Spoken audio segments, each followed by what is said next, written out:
Aatrox cannot be killed. He has been imprisoned, banished, and defeated. None of it stuck. Here is every champion with a specific reason that stops being true, ranked from the ones who could wound him to the one the entire franchise of power scaling resolves into. Let's break this down. Riven. Her blade was enchanted against exactly what Aatrox is. The exile's story intersects with the Darkin problem through the specific details of her weapon, a rune blade enchanted by LeBlanc, whose Black Rose had developed contingencies against the Darkin during the centuries they operated in Mordekaiser's inner circle, and had accumulated arcane knowledge about the nature of Darkin imprisonment and Darkin vulnerability. Riven's blade, empowered by that enchantment, represented a weapon that could meaningfully threaten a Darkin, rather than simply delivering damage that the Darkin's healing and regeneration would absorb and recover from. Her lore arc involved breaking that sword, the specific act of someone who had the weapon capable of threatening a Darkin choosing not to use it, whose guilt over Noxus's actions in Ionia made the power of the enchanted blade feel like something she did not deserve to carry. The broken state of Riven's weapon in her current lore represents the most straightforward version of what makes her difficult to rank highly. She has the lineage of the right weapon. She demonstrated the capability to use power at a level that the lore associated with Darkin-threatening enchantments, and her character arc has consistently pointed away from the application of that power toward anyone rather than toward its precise deployment against the specific targets it was built for. She could wound Aatrox in ways that matter. Whether she would is a different question than whether she could, and the two have not been tested against each other at full capacity in the established lore. Cain/Rehaste. Christ knows the inside of the prison. The relationship between Cain and the Darkin scythe Rost is the lore's most complete depiction of the ongoing contest between a human host and a Darkin attempting to consume them, a psychological and biological war happening inside a shared body, with Cain refusing to be overwritten by the entity, attempting to reshape him, and Rost, slowly, continuously, attempting to establish dominance over the form they are both occupying. Rost's understanding of the Darkin condition, having existed as a soul bound to a weapon, having experienced the specific mechanics of the imprisonment from inside it, having spent millennia attempting to maintain identity while trapped in a blade, gives him the most specific knowledge of how the Darkin situation actually works available to any champion currently in the game.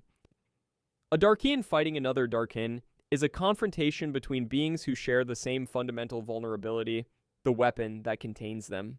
Cain's cultivation of his own darkness to suppress race, rather than be consumed by him, demonstrated that the human side of the equation could win the internal contest. Applied to a full confrontation between the combined Cain-Rost entity and Aatrox, the specific knowledge of Darkin physiology that Rost carries makes the fight less a question of raw power and more a question of whether a Darkin can be undone by another Darkin, who has spent centuries studying the mechanism from the inside of an identical cage. Zahen. One Darkin was already permanently killed. Zahen was a Darkin whose weapon prison was destroyed, making Zahen's fate the lore's confirmation that the Darkin imprisonment is not irreversible in both directions. The champion whose biography listed killing Zahen as a documented fact in their history established that destroying the weapon kills the Darkin within it permanently, rather than simply sending the soul into a dormant state within a damaged container. This confirmation matters for Aatrox specifically because it demonstrates that what Aatrox fears most, permanent cessation, is achievable through the same mechanism that his imprisonment was based on. The weapon must be destroyed. Zahen's weapon was destroyed. Zahen ceased to exist. The logical extension of this to Aatrox is straightforward. The path to permanently ending the Darkin Blade runs through the blade itself, and the lore has established that this path is viable rather than theoretical. Any champion capable of destroying a Darkin weapon through sufficient magical force, through the specific arcane techniques that were developed during the original Darkin War, through World Rune application, or through Celestial Tier power, is a champion capable of doing to Aatrox what was done to Zahen. The irony of Aatrox's position is that his stated goal is exactly what destroying the weapon would achieve. He wants to cease to exist. The path he has taken to pursue that goal, maximum destruction across Runeterra, is the long way around to an outcome that the lore has already shown is reachable through a more direct method. Tryndamere. He made a deal with death, and the terms have not expired. The barbarian king's immortality is not the biological endurance of a physically durable champion. It is a supernatural covenant with dark forces that the lore described as trading away his soul in exchange for endless rage and the refusal to die.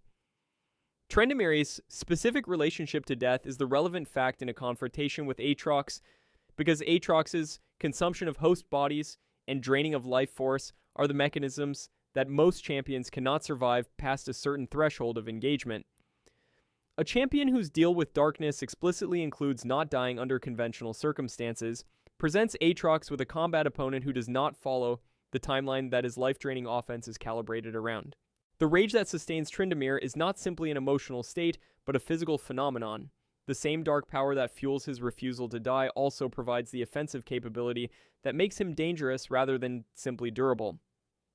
A confrontation between Aatrox's need to consume hosts and Tryndamere's inability to be consumed on schedule would extend longer than Aatrox's standard operational model expects, during which the barbarian king's accumulated rage and physical strength would have continued building.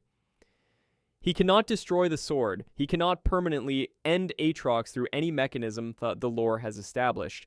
What he can do is make the confrontation last long enough that the question of permanent ending becomes secondary to the immediate question of which one of them remains functional at the end of the exchange.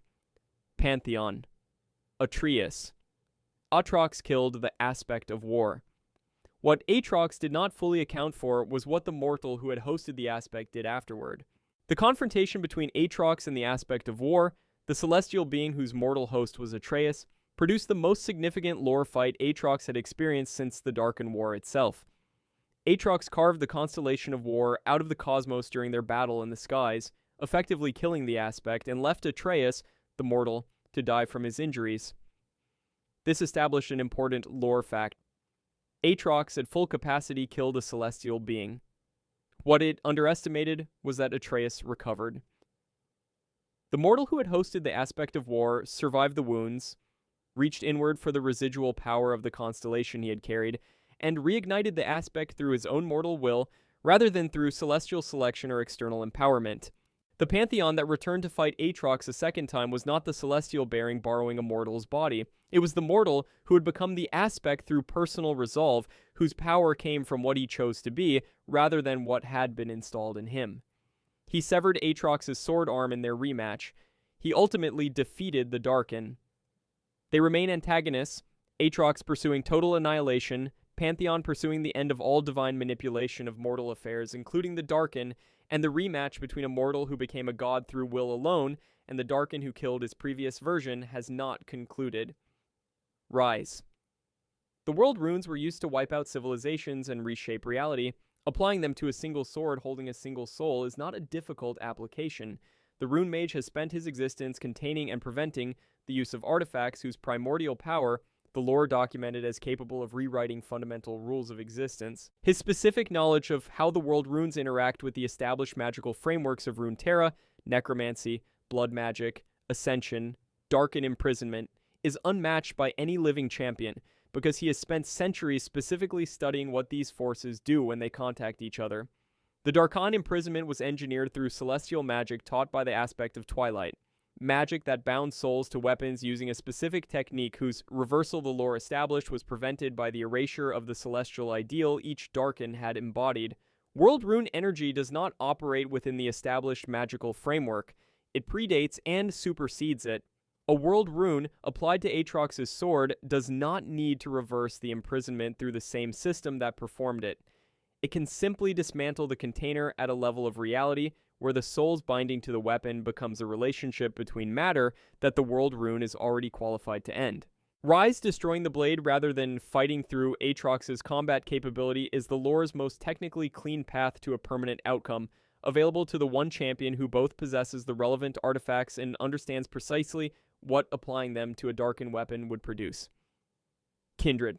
His entire campaign is a request.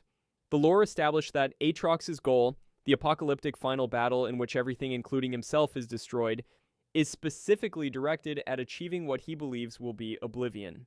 He cannot die through conventional combat. He cannot escape the sword through his own power. He cannot reverse the imprisonment because the celestial ideal he embodied was erased from existence when he was first sealed, making the path back to his original ascended form genuinely unavailable. His solution to an unsolvable problem was to destroy everything else, operating on the logic that if all of creation is gone, the sword and the soul bound to it must also eventually cease. Kindred is the being whose function is precisely what Aatrox is attempting to achieve through mass destruction. She is the mechanism by which living things end, and the specific mechanism he has been unable to access because his soul was trapped before Kindred's domain reached him during his original death. His culture, the lore noted, had no Kindred myth, which is why she did not claim him when he first died, and why the imprisonment created a loophole that has been active for millennia.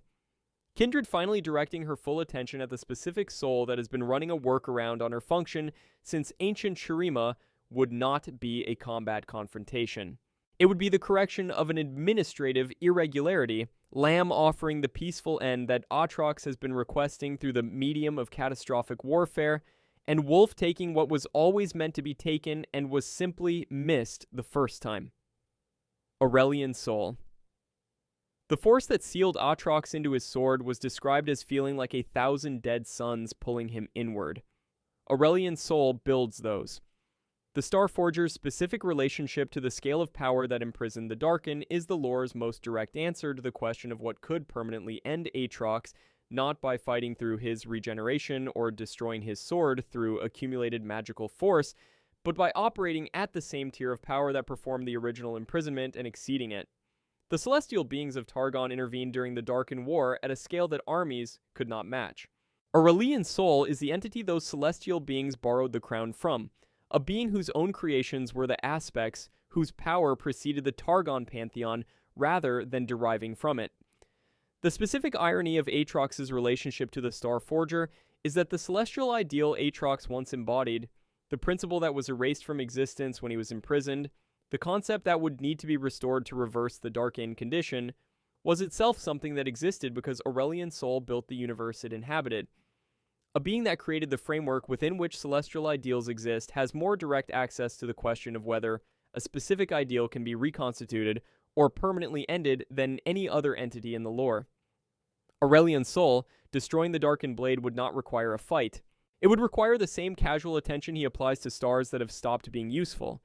The directed force of a being who builds and destroys stellar structures as a matter of ongoing professional practice.